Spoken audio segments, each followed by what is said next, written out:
Dr. DeSoto, the dentist, did very good work, so he had no end of patients.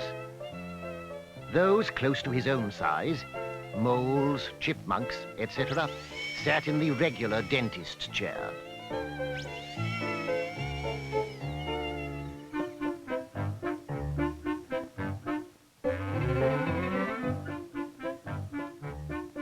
Larger animals sat on the floor.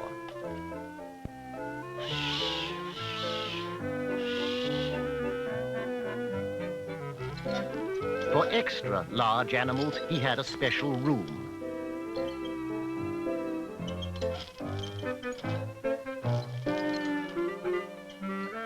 Dr. DeSoto was especially popular with the big animals.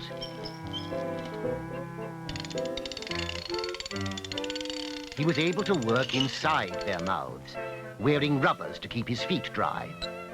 His fingers were so delicate and his drills so dainty, they could hardly feel any pain.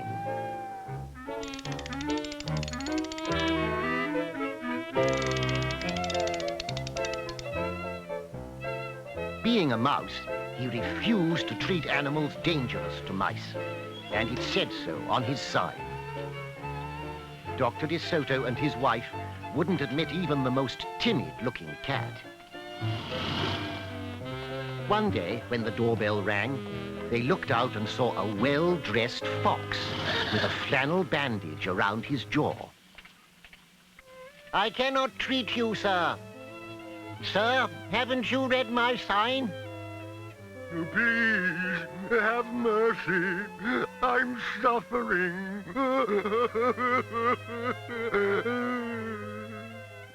Just a moment. That poor fox. What shall we do? Let's risk it. Bless your little hearts. I beg you, do something. My tooth is killing me. Sit on the floor, sir, and remove the bandage, please.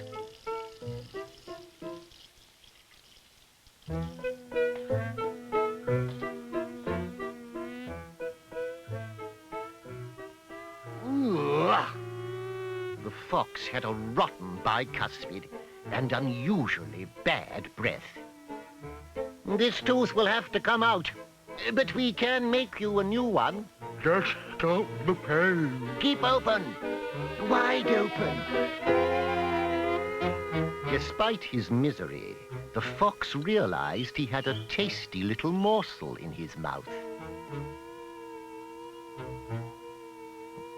"I'm giving you gas now. You won't feel a thing when I yank that tooth."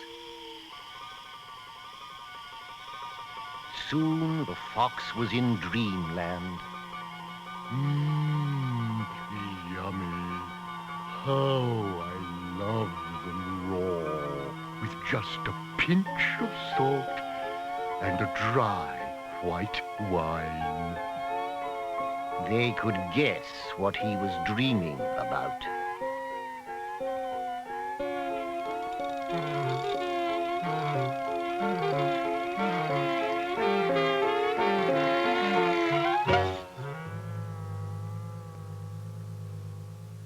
I'm bleeding.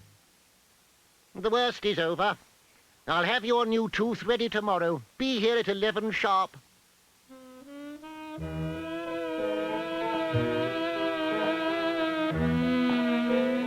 On his way home, the fox wondered if it would be shabby of him to eat the DeSotos when the job was done.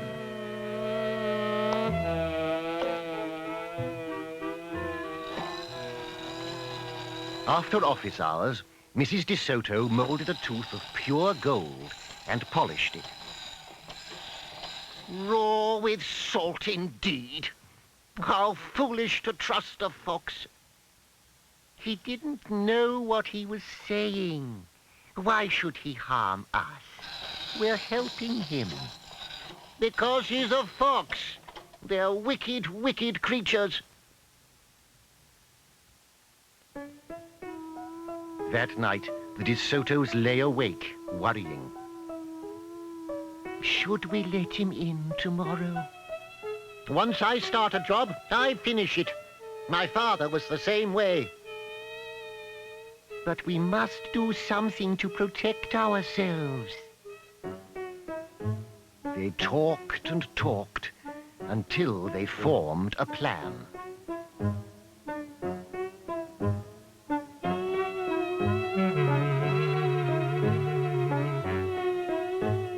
The next morning, promptly at 11, a very cheerful fox turned up.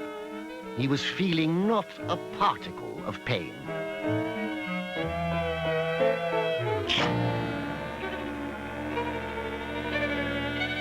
Just a joke. No. Be serious. We have work to do.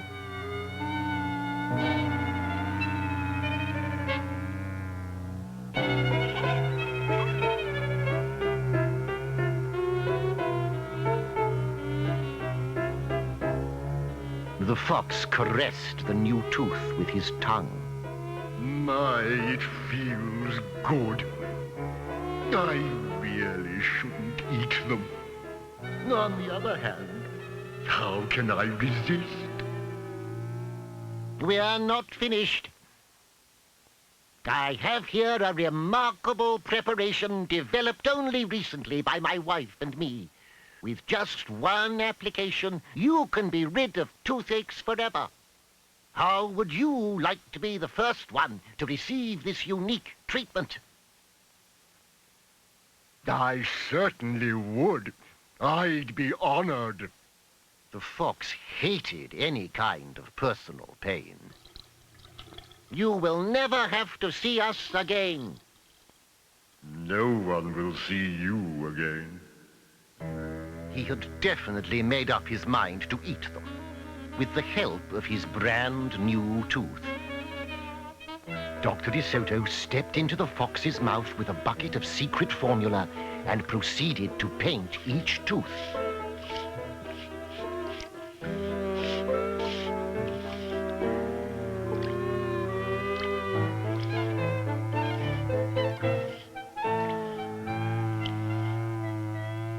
Now, close your jaws tight and keep them closed for a full minute. The fox did as he was told.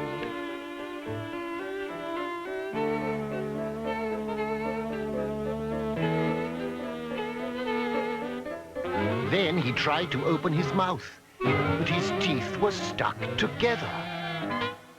Excuse me, I should have mentioned. You won't be able to open your mouth for a day or two. The secret formula must first permeate the dentine. But don't worry, no pain ever again.